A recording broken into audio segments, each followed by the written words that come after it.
નમસ્તે વાસુદેવાય।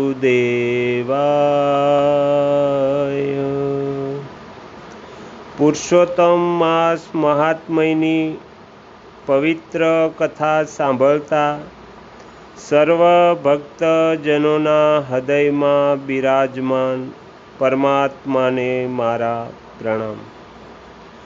પુરુષોત્તમ માસ મહાત્મ્યની આ પવિત્ર કથા શ્રેણીના ગઈકાલના 14મા ભાગમાં આપણે સાસુ વહુની સુંદર બોધદાયક વાર્તા સાંભળી।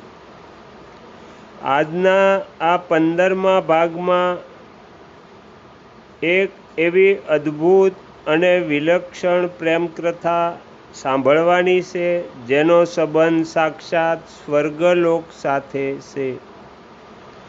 આજે આપણે જાણીશું પ્રતાપી રાજા પુરુરવા અને સ્વર્ગની અપ્સરા ઉર્વશીની કથા અને જોઈશું કે કેવી રીતે પુરુષોત્તમ માસના વ્રતના પુણ્યથી પૃથ્વીના રાજાને સ્વર્ગનું અખંડ સુખ મળ્યું।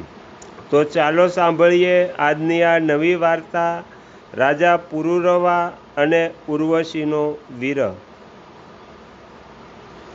ચંદ્રવંશના પરમ પ્રતાપી અને સુંદર રાજા પુરુરવા એકવાર જંગલમાં ફરતા હતા ત્યારે તેમણે સ્વર્ગની સૌથી સુંદર અપ્સરા ઉર્વશીને જોઈ। ઉર્વશી પણ રાજાના રૂપ અને ગુણ પર મોહિત થઈ ગઈ। બંનેએ લગ્ન કરી લીધા અને પૃથ્વી પર સુખપૂર્વક રહેવા લાગ્યા। પરંતુ અપ્સરાઓ લાંબો સમય સુધી પૃથ્વી પર રહી શકતી નથી। થોડા વર્ષો પછી દેવરાજ ઇન્દ્રના આદેશથી અને એક શ્રાપના કારણે ઉર્વશી રાજા પુરુરવાને અચાનક છોડીને પાછી સ્વર્ગલોકમાં ચાલી ગઈ। ઉર્વશીના ગયા પછી રાજા પુરુરવા ઊંડા શોકમાં ડૂબી ગયા। તેઓ અન્ન જળનો ત્યાગ કરીને જંગલોમાં ભટકવા લાગ્યા। તેમને પોતાનું આખું રાજપાટ અને વૈભવ હવે ઝેર જેવા લાગતા હતા। તેઓ દિવસ રાત બસ ઉર્વશીને પાછો મેળવવાનો ઉપાય વિચારતા હતા, પણ સ્વર્ગની અપ્સરાને પૃથ્વી પર કાયમ માટે પાછી લાવવી અશક્ય હતું।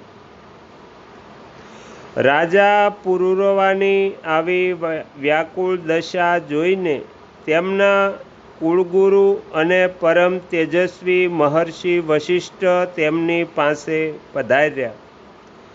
રાજાને રડતા રડતા ગુરુદેવના ચરણ પકડી લીધા અને કહ્યું, હે ગુરુદેવ, ઉર્વશી વિના મારું આ જીવન વ્યર્થ છે।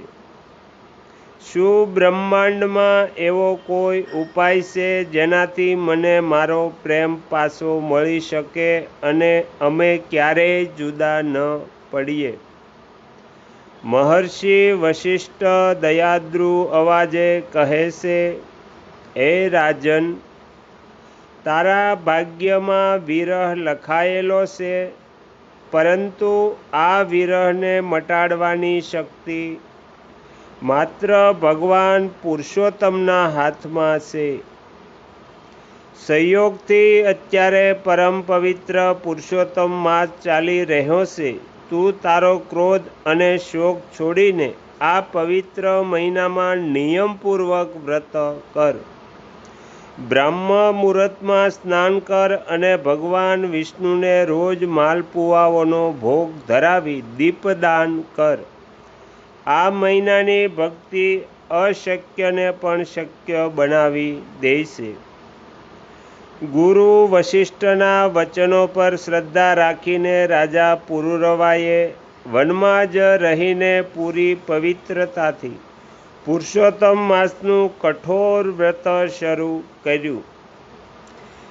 તેમણે આખો મહિનો કેવળ એકટાણું કર્યું, પૃથ્વી પર શયન કર્યું અને ઓમ નમો ભગવતે વાસુદેવાય. આ મંત્રનો અખંડ જપ કર્યો. જેમ જ પવિત્ર માસ પૂર્ણ થયો અને રાજાએ વ્રતનું ઉજવણું કર્યું, તેમજ આકાશમાંથી ભગવાન વિષ્ણુના દૂતો દિવ્ય વિમાન લઈને પૃથ્વી પર આવ્યા અને વ્રતના પુણ્ય પ્રતાપથી રાજા પુરુરવાને સંદેશ સ્વર્ગલોક જવાનું સ્થાન મળ્યું. સ્વર્ગમાં પહોંચતા જ દેવરાજ ઇન્દ્રએ પણ રાજાના પુણ્યબળને પ્રણામ કર્યા અને ઉર્વશીને કાયમ માટે રાજા પુરુરવાને સોંપી દીધી.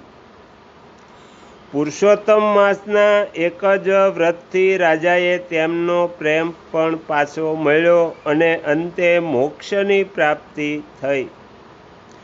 તો શ્રોતા મિત્રો, રાજા પુરુરવા અને અપ્સરા ઉર્વશીની આ પાવન કથા આપણને સમજાવે છે કે પુરુષોત્તમ માસનું વ્રત એટલું શક્તિશાળી છે કે તે પૃથ્વીના મનુષ્યને પણ સ્વર્ગનું અખંડ સુખ અપાવી શકે છે.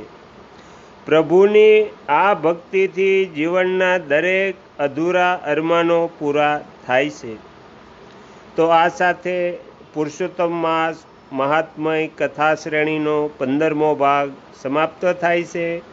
આવતીકાલે 16મા ભાગમાં આપણે પુરુષોત્તમ માસની વધુ એક નવી અને દિવ્ય વાર્તા, કુંતીપુત્ર અર્જુનની અદ્ભુત ભક્તિ અને પ્રભુ શ્રી કૃષ્ણનું વરદાન વિશે જાણીશું. જો રાજા પુરુરવાની આ નવી અને અજાણી વાર્તા તમને ગમી હોય તો વિડીયોને લાઈક અને શેર જરૂર કરજો. રોજ આવી પાવન પૌરાણિક વાર્તાઓ સાંભળવા માટે તમારી ચેનલ ખીમજી કાચરિયાને સબસ્ક્રાઈબ કરવાનું ભૂલતા નહીં. જય શ્રી કૃષ્ણ. શ્રી સદ્ગુરુદેવની જય. આગળના વિડીયો જોવા માટે આ ચેનલને સબસ્ક્રાઈબ કરો અને જો આ વિડીયો પસંદ આવ્યો હોય તો લાઈક કરો.